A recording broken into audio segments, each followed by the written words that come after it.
द्रौपदीଙ୍କ जीवनर 7टी रहस्य। द्रौपदी महाभारतर एक एमिति चरित्र अटे जहांक बिना महाभारतर कल्पना भी करा जाई पारिबो नाही। महाभारत युद्ध पांडव माने जीतिथिले सत, किंतु युद्ध जीतिबार प्रेरणा तांकु द्रौपदी देइथिले।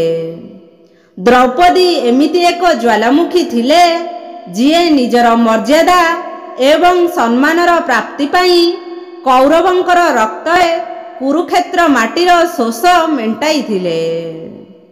द्रौपदी महाभारत युद्ध परे भारतवर्षर महाराणी हेले, किंतु द्रौपदींकर जीवन एवं शेष एमिति रास्ता देई अतिक्रम करिथिला जहाकु जानिकी प्रत्येक मनुष्य हतबाक होई जाउथिले।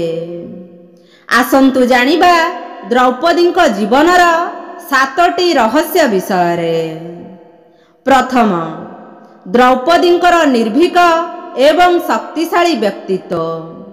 निज जीवन रे द्रौपदी केबे भी कहा पाखरे हार मानि नथिले कि काहाकू डरी नथिले मध्य।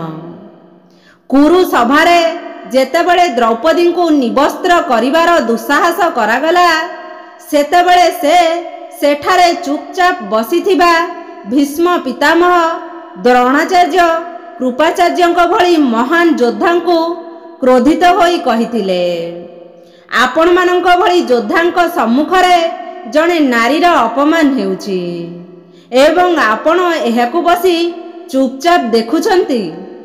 द्रौपदी कोनोसी साधारण कन्या नथिले, से अग्निरु प्रकट होइथिले।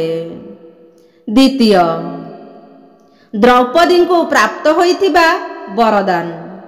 धार्मिक ग्रंथरे द्रौपदी को दिव्य कन्या कहा जाइछि। द्रौपदी जन्म सामान्य प्रक्रिया रे न होई से यज्ञकुंड अग्निरु आविर्भाव होइथिले।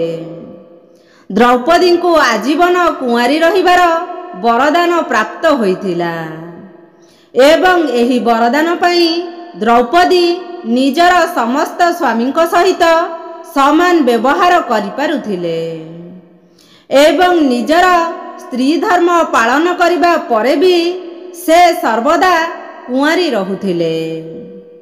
तृतीय, द्रौपदी रखिथिले एही शर्त, जेतेबेले द्रौपदी सामनारे 5 पांडवों सहित विवाह करिवार प्रस्ताव रखागला सेही समय रे द्रौपदी विवाह करिबा पई एक अद्भुत शर्त रखिथिले। से कहिथिले से विवाह पई राजी अछंती, किंतु निजर गृहस्थ जीवनर रहस्य अन्य कोनोसी महिलांक आगरे प्रकाश करिवे नाही। पांडव तांकर सेही शर्त को मानी विवाह करिथिले। चतुर्थ, कुकुर को देइथिले अभिशाप।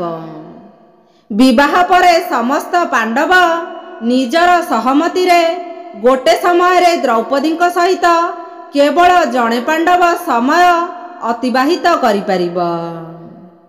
जेतेबेले कोनोसी पांडव द्रौपदी सहित रहुथिले तार संकेत स्वरूप से कक्षर बाहरे निजर चरण पादुका को रखि देउथिले, किंतु गोटे थर जेतेबेले युधिष्ठिर द्रौपदी सहित कक्षरे थिले सेही समय रे गोटे कुकुर युधिष्ठिरंक चरण पादुका नेई चालीगला एवं ठीक सेतिकी बेले अर्जुन कोनोसी कारणवशत से कक्ष को चली आसिले। सेथिपाई तांकु दंड स्वरूप वन को जीवाकू पड़िला। तापरे द्रौपदी सेही कुकुर को अभिशाप देले कि तुम्भे खोलारे संबंध बनेइब एवं तुम्भकू सारा संसार देखिब। पंचम, भीम को सबुठु अधिक प्रेम करुथिले। द्रौपदींकर 5 जण स्वामी थिले, किंतु सेमानंक मध्यरु भीमंक प्रति तांकर अधिक भल पाइबा थिला। एहार एक खास कारण थिला। भीम ही एकमात्र एमिति थिले ଯିଏ ଦ୍ରୌପଦୀଙ୍କ ସହିତ ହେଉଥିବା ଅନ୍ୟାୟ ବିରୁଦ୍ଧରେ ସର୍ବପ୍ରଥମେ ପାଟି ଖୋଲିଥିଲେ। ଚିରହରଣ ସମୟରେ ବି ସମସ୍ତ ପାଣ୍ଡବ ମୌନ ହୋଇ ମୁଣ୍ଡ ତଳକୁ କରି ରହିଥିଲେ, କିନ୍ତୁ ଭୀମ ଏହାକୁ ବିରୋଧ କରିଥିଲେ ଏବଂ ଦୁଶାସନକୁ ବଦ୍ଧ କରିବା ପାଇଁ ପ୍ରତିଜ୍ଞା ମଧ୍ୟ ଭୀମ ନେଇଥିଲେ ଏବଂ ଦ୍ରୌପଦୀଙ୍କ ପ୍ରତିଜ୍ଞାକୁ ସେ ପୂରଣ ମଧ୍ୟ କରିଥିଲେ। ଷଷ୍ଠ, ଶରୀର ତ୍ୟାଗ କରିବା ପୂର୍ବରୁ ଦ୍ରୌପଦୀ ଭୀମଙ୍କୁ ଏପରି କହିଥିଲେ। ଦ୍ରୌପଦୀଙ୍କ ବିଷୟରେ ଭବିଷ୍ୟ ପୁରାଣରେ କୁହାଯାଇଛି କି ସେ ପୂର୍ବଜନ୍ମରେ ଏକ ବିଧବା ବ୍ରାହ୍ମଣୀ ଥିଲେ ଏବଂ ଅନ୍ୟ କିଛି ଜାଗାରେ ତାଙ୍କୁ ଇନ୍ଦ୍ରାଣୀ ଏବଂ ଲକ୍ଷ୍ମୀଙ୍କର ସ୍ୱରୂପ ବୋଲି କୁହାଯାଇଛି। ଅନ୍ତିମ ସମୟରେ ଯେତେବେଳେ ପାଞ୍ଚ ପାଣ୍ଡବ ଏବଂ ଦ୍ରୌପଦୀ ସ୍ୱର୍ଗଲୋକକୁ ପ୍ରସ୍ଥାନ କରୁଥିଲେ, ସେହି ସମୟରେ ଦ୍ରୌପଦୀଙ୍କ ପାଦ ଖସି ଯାଇଥିଲା, କିନ୍ତୁ ଭୀମ ତାଙ୍କର ହାତକୁ ଧରି ନେଇଥିଲେ, ହେଲେ ସେ ଦ୍ରୌପଦୀଙ୍କୁ ବଞ୍ଚାଇ ପାରିଲେ ନାହିଁ। ଶରୀର ତ୍ୟାଗ କରୁଥିବା ସମୟରେ ଦ୍ରୌପଦୀ ଭୀମଙ୍କୁ କହିଲେ, ଯଦି ମୋତେ ପୁନର୍ଜନ୍ମ ମିଳିବ ତାହେଲେ ମୁଁ ତୁମ୍ଭର ସ୍ତ୍ରୀ ହେବା ପାଇଁ ଚାହିଁବି। ସପ୍ତମ, ଭଗବାନ ଶ୍ରୀକୃଷ୍ଣ ଦ୍ରୌପଦୀଙ୍କର ପ୍ରକୃତ ବନ୍ଧୁ ଥିଲେ। ଦ୍ରୌପଦୀ ଭଗବାନ ଶ୍ରୀକୃଷ୍ଣଙ୍କୁ ହିଁ ନିଜର ପ୍ରକୃତ ସଖା ବା ଭ୍ରାତା ମାନୁଥିଲେ। ଯେତେବେଳେ କୁରୁସଭାରେ ଦ୍ରୌପଦୀଙ୍କର ଅପମାନ ହେଉଥିଲା, ସେହି ସମୟରେ ଭଗବାନ ଶ୍ରୀକୃଷ୍ଣ ତାଙ୍କୁ ରକ୍ଷା କରିଥିଲେ। ଦୁର୍ଯ୍ୟୋଧନର ଭାଇ ଦ୍ରୌପଦୀଙ୍କୁ ନିବସ୍ତ୍ର କରୁଥିବା ସମୟରେ ଭଗବାନ ଶ୍ରୀକୃଷ୍ଣ ହିଁ ଥିଲେ ଯିଏ ସେଠାରେ ପହଞ୍ଚି ଦ୍ରୌପଦୀଙ୍କୁ ରକ୍ଷା କରିଥିଲେ।